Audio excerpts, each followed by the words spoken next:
I'm Carole Robinson. Welcome to this edition of County Happenings, where we find out what's happening in the county by talking to the man in the know, County Mayor Roger Anderson. And how are you today? I'm doing great. Now it's more than a month after Christmas, almost 40 days after Christmas. Getting back into the swing of things again? I'm not sure, as staff tells me, and as I'm seeing, that we ever slowed down this year around Christmas time. You know, one of the things we're just touching on a few things to get us going here this morning. Our sales taxes numbers have held up good. Now, the state's telling us the revenue stream is down, but that's on anticipation revenue. But a lot of that is in the corporate tax world. Yeah, that's what I'm hearing, that it's what they call the FNE, franchise and excise tax. So when the state is saying that revenue is down, and I'm looking at the mall saying, what? Not here, it's not. They're meaning corporations. Yes, it is across the state. Again, I think here in Williamson County, we're kind of the atypical. Yeah. Is that the right word? We're in a different world. We're in a different world, but there's still people that are not. We were talking before we went on. Our unemployment is the lowest in the state. We've been in the 1 or number 2 for the last several years. And that's at around 5.5. It's we're probably about a point under the state, and that'd be a great question. Someone to do some research. Why, when the Fed's number is really lower than the state, why is it that the state of Tennessee is not coming back with those lower numbers? Are we getting more people in that aren't employed? Unemployed. Are they coming here looking for jobs? That's right. Or is it because we were heavily concentrated in a lot of our other counties with manufacturing and farming? Just kind of go in, because we've had, just in Middle Tennessee, and really take it all the way down to Chattanooga, the automobile industry is certainly geared up, and I know just to the south of us, down in Murray County, the shifts have gone from 1 to 2, and now they're looking at 3. Yeah. Smyrna, over in that area where they do the vehicles over there, there's a lot of activity. So I really can't answer what's happening on the state, but I know here in Williamson County, we're going right along. We're going right along, which we're going to need, because half of those sales tax dollars go to schools. And sounds like we're going to have to build a couple new schools too. Well, Dr. Looney and the school board will be coming to us sometime in early spring, from all indications, to build a new high school in Nolensville. We've touched on that before, and a K-8 school in the Nolensville area. So that continues to be a very strong growth area for our county. And that'll make 3 schools in the Nolensville area. Sunset. Actually, if you count Sunset, there'll be 4.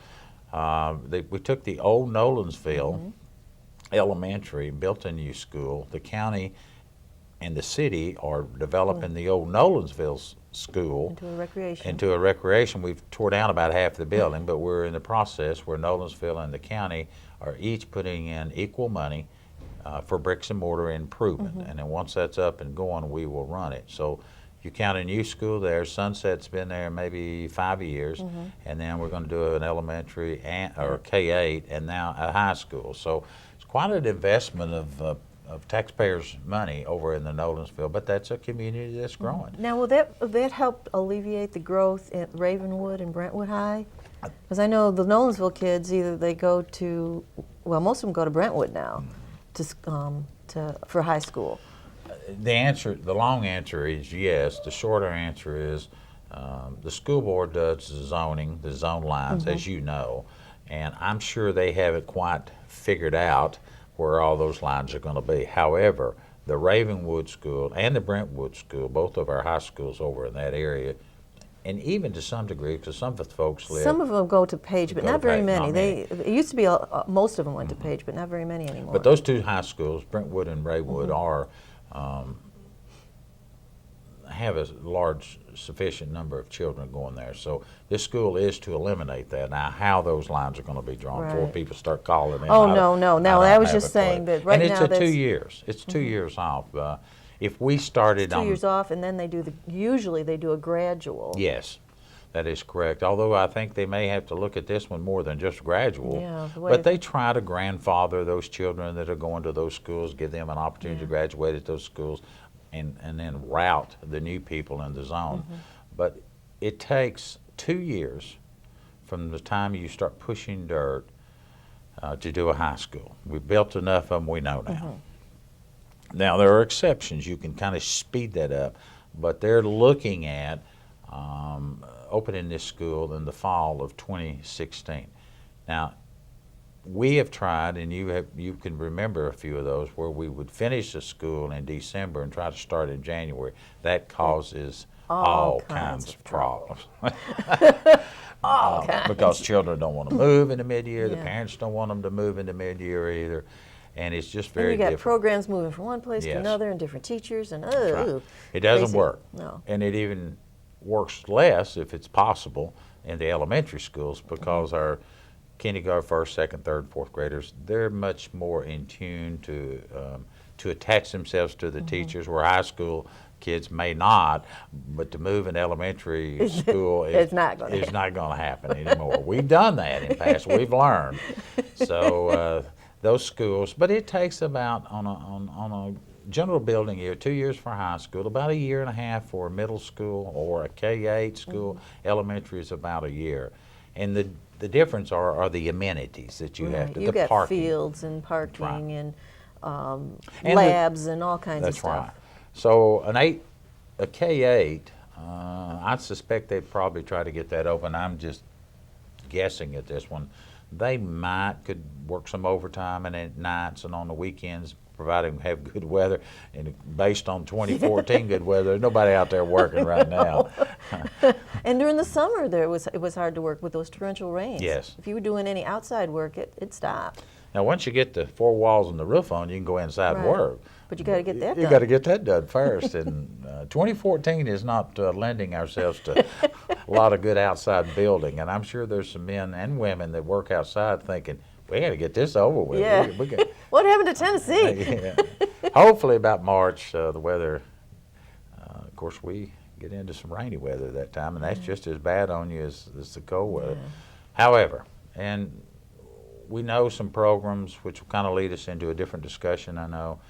I've been put on notice by the folks in the school board that some of the federal programs are going away, which they send money to the state sends to the locals on special needs programs. And so the county will looking at that pretty be looking at closely.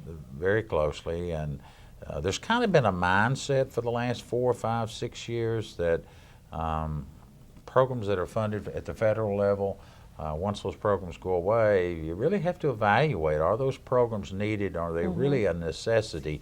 And that's kind of the way the feds have done over the last several years, just plant the seed. We'll pay for it the first year or 2 or 3, but then we began to cut back that money or take it away totally. Well, I don't have to tell you what's going on in Washington right now.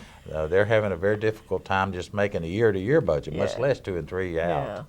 Yeah, so it's almost to the point now where if they're going to offer you the money, you're going to, okay, do we really want to get into this? Because do we want to be side saddled with it afterwards? I think it's important too, if you don't mind me just bringing this up, and you can follow up on it in weeks and months. All of us know that live here in Williamson County that we've experienced phenomenal growth over the last 10 to 15 years. Kind of slowed down there for a couple of years, and all of a sudden, boom, it's happening again.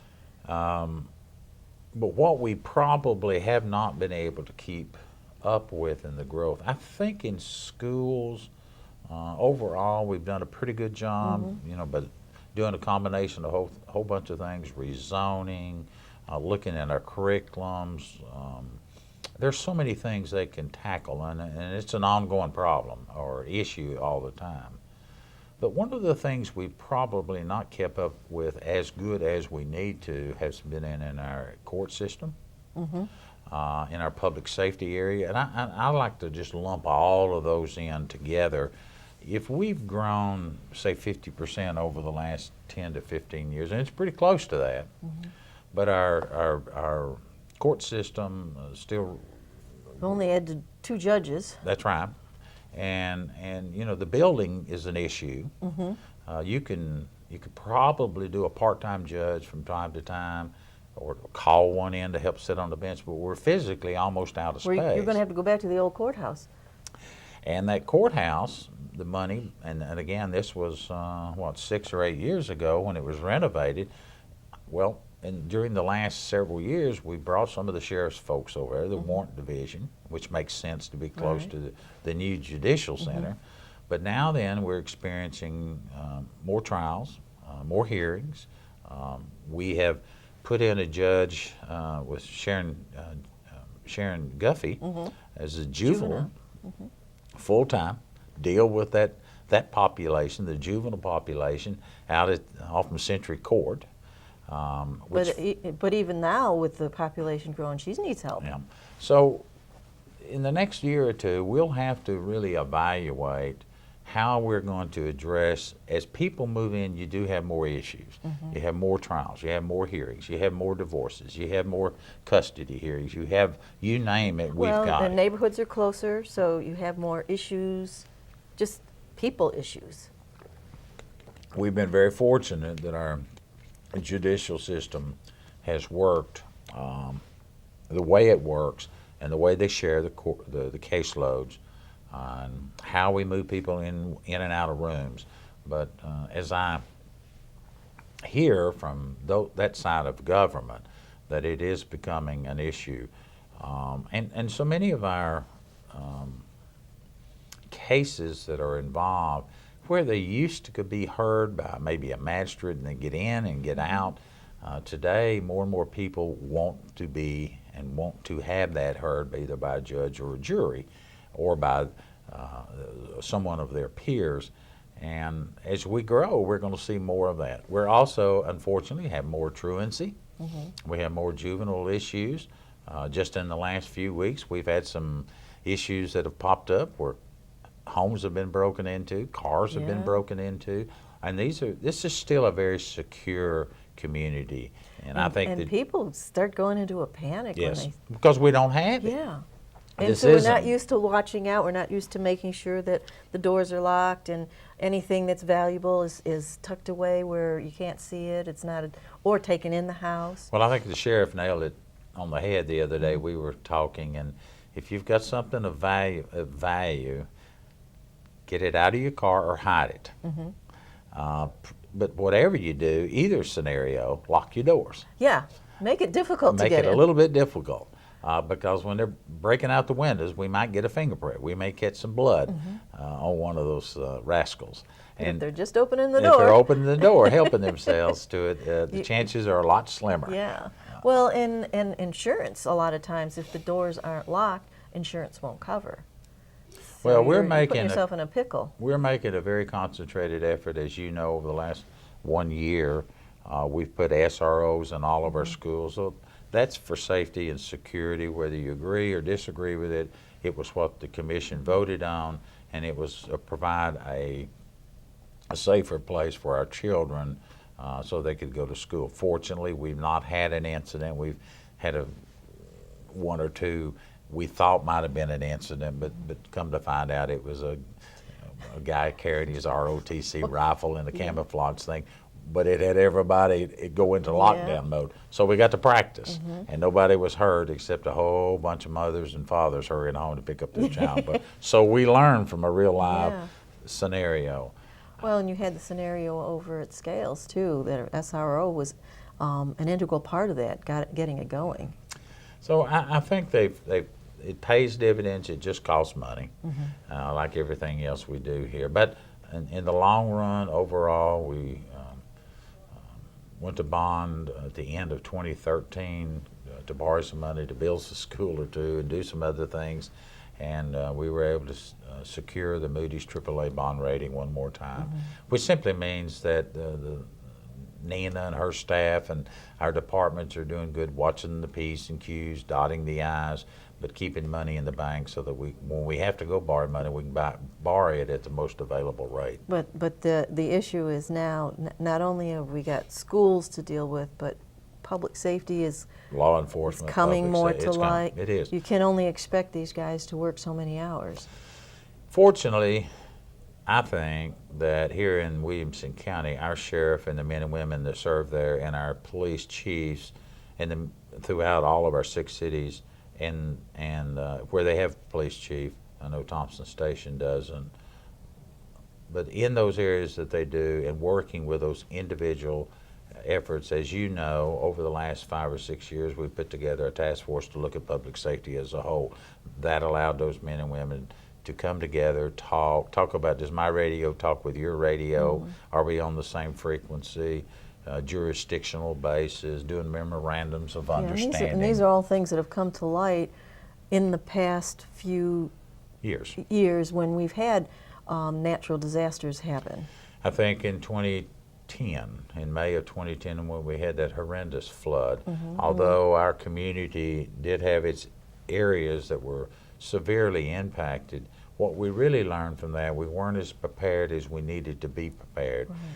Nor did we have all the equipment that we needed to handle something like that. Hopefully we'll never have that kind of flood again, but in the event that we have that, or some other SWAT team activity, or a mall incident that's just recently happened, we're seeing more and more of those multi-jurisdictional areas that we all have to be able to come together with quickly and decisively, and we need to have the equipment to be able to handle that. I was watching the mall in, I think it was Maryland, the robot they sent in to look for some bombs, and if just a few short years ago we didn't have that equipment. Today we've got equipment that we can just send out to the area, the site. We can work with our police chiefs, because the mall is in Franklin. Well, half of it's in Franklin, the other half, I guess, is in Brentwood. So, but our county has to, all of us, it's all, as the old expression, all hands on deck. Exactly. And we all have to learn to work together. So they apply these scenarios, we work together, whether it's a school issue. Hopefully no event occurs, but if it does, we've got the equipment and the manpower, and we've had those training exercises that we can get there and get it done. Now, all of that costs money. Yeah. And then again, I could say that over and over and over, but those are some good state or federal dollars that you can apply through grants for training exercises. And getting the equipment, and we've got people on staff. It's just getting prepared. Well, today's children in school were a lot different than when you and I went. We just hunkered down in the hallway, and most of the time it was for fire, but the buildings weren't sprinkled, or a tornado if you happen to live in those areas. Today's children have to go through so many more scenarios, and the teachers have to know how to respond, because the SRO, although he or she is excellent for that school, It's only one. It's only one. Yeah. And speaking of getting control, the General Assembly's in session, so everybody is all hands on deck for that too, just keeping your ears open and your eyes open, watching for what they're going to do. And I listened to this morning's roundtable. The sheriff had, he and the Sheriff's Association are asking the state legislatures to do something about the pseudoephedrine. It's a primary ingredient in meth. Yes, it is. We go back to law enforcement.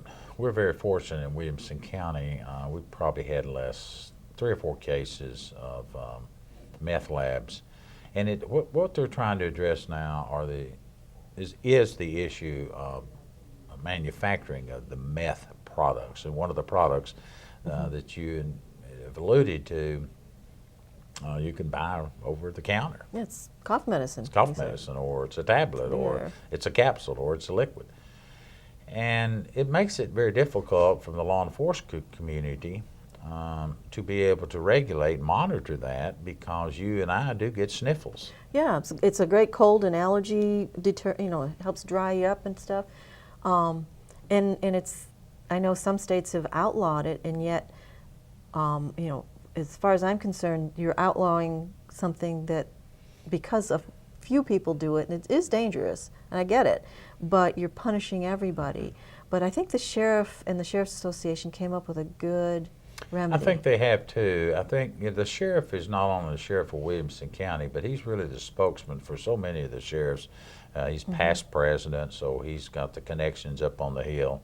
All of us that serve an elected position, we take our time in the barrel to represent, whether it's the mayor's association or the sheriff's association or the county commission association, that allows you to get to the men and the women on the Hill to be able to have that dialogue that you need to get them to understand the issues. Maybe it's not such a big problem right here in Williamson County, although but it has been in the past, and it can One's be. too many. And especially now with the portable labs that they have. Yes. You know, they can come in, and you don't want it.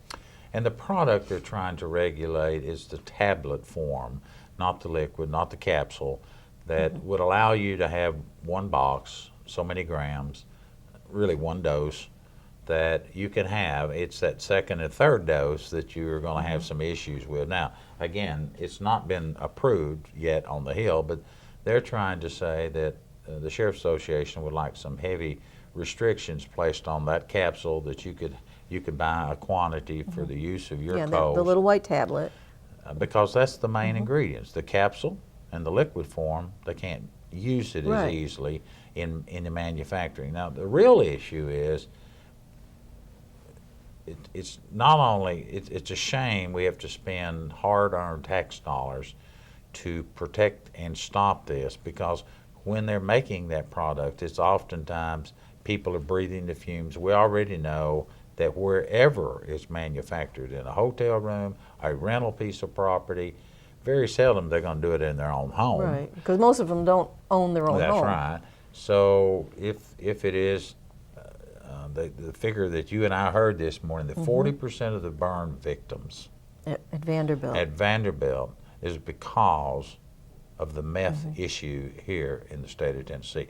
And the hundreds, thousands of children that have been taken from their family because the family have been busted making meth, and now they're in state custody, that these kids, they've breathed in this stuff. It's just... Well, the sheriff indicated earlier that the addiction on meth is probably one of the hardest to break. Because it's immediate. It's immediate. It is heavy and it's what you're breathing, and is lighter fluid. You're breathing this lye. You're breathing this product we spray oftentimes in our carburetors of our car to help to get it going faster. All of those fumes mixed with a whole bunch of other things, and I certainly don't know how to make You don't know the meth. cocktail. but I do know that it's a major issue, and I think it is important for us to try to figure out solutions to this. I understand your side of the consumer. I'm a consumer. I also understand the law enforcement side. I want good law enforcement and that we can stop the bad guys. So there's got to be some compromise, because the bad guys, the crooks, are always going to find a way around it. And we don't want to take away all of our rights just to keep the bad guys from making it. But it seems like about the time we catch one or put one in jail, they find a new thing. They find a new thing. Right, and I think this is a great compromise, because people can still get the product, they just get it in a different form. Good thing about it, we've got some good legislators on the Hill that are willing to look at this issue as well as many others. As Senator Johnson said this morning, there are a lot of bills coming. Yes, and here we are just trying to get a handle on all of them. And you know, that's a Don't fall asleep, folks. Well, and for any of us whether you're a consumer, you're in the media, you're in the political arena, those bills are coming in fast and furious, and it takes a full-time person almost to keep up with them. Thank goodness we've got trade associations that keep us abreast of them, because here in Williamson County, we don't hire a lobbyist to go up there and work. Yeah, your lobbyists are 4 representatives that... And we hold them accountable. Yes. And I hope all of you that are watching here hold them accountable. Because just like my job, I don't have time to go up there every day and sit and see all the bills. So I expect those men, and they do, all 4 of them up there, do a real good job getting back with us. And one of the other issues that they're going to be tackling is the zoning issue, which directly affects Williamson County because of the annexation. It's really an annexation bill about this time last year. There was lots of issues going on. We've not experienced that in Williamson County between cities and counties, to some degree. It's only in areas where cities and county men and women can't sit down and work out their issues on top of a table and say, I learned to disagree or I learned to agree, and go on. So some legislation was passed last year, and it didn't hit anybody's fancy. So in the 11th hour, almost the 12th hour, they just said, let's freeze all of annexation laws the way they are, and let's send this to a study group. And so it's gone to a couple of study groups. The final legislation on the study groups is not 100% out yet, I don't think, but it will be. And so what's the solutions? If you're an anti-growth person, you'd probably say, well, let's just freeze it for another year. But for communities like this county and Rutherford County, probably 15 to 20% of the jobs are future jobs coming down the road. And I think all of us can work together. But when I look at Williamson County unincorporated area and see that for the most part, we do figure out solutions so that we don't have to go to court, or we don't just say no to this or that. It takes all of us working together with our hands on deck. Not everybody wins in every single scenario, but our zoning and our planning, and I know there's issues in the county, I know there are issues in the city, but the ultimate is not just to do anything, because you can't do anything then. Yeah, exactly. That ties your hands for any kind of future growth and even current growth. So many, in this day and time in 2014, we're still having businesses that are looking and evaluating moving to our cities. They're moving to Williamson County, but they're looking to go into the Cool Springs area, or the Goose Creek area, or the Brentwood area, or Thompson Station area. So long as they stay within the city boundaries, they can continue to do that. But ultimately, you build out that, and you need to plan. And planning is all about looking out into the future. Where do you want roads and sewer and water? And that's very difficult. And I know we're running out of time. We never have enough time. We're going to look to the future and see you next time on County Happenings. Have a great one.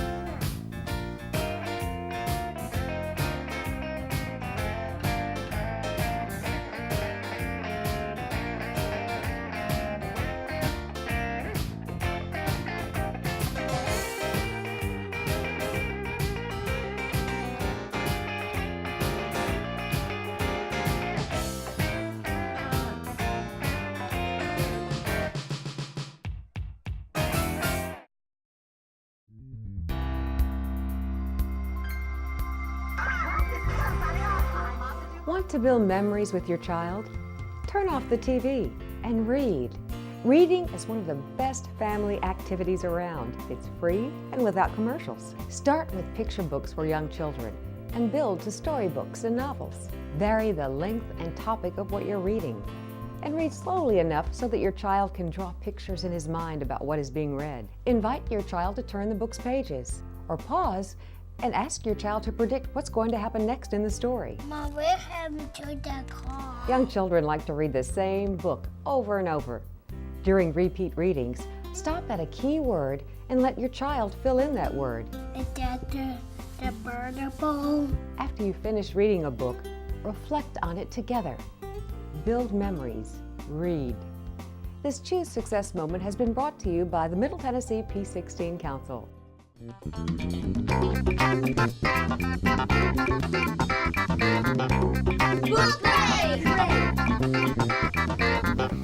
Hi, I'm Sophia, and this is my book, Black Beauty.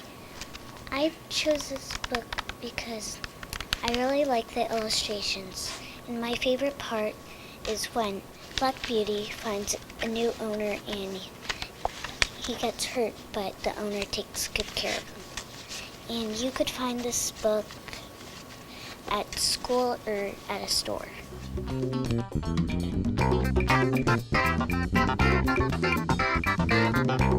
Book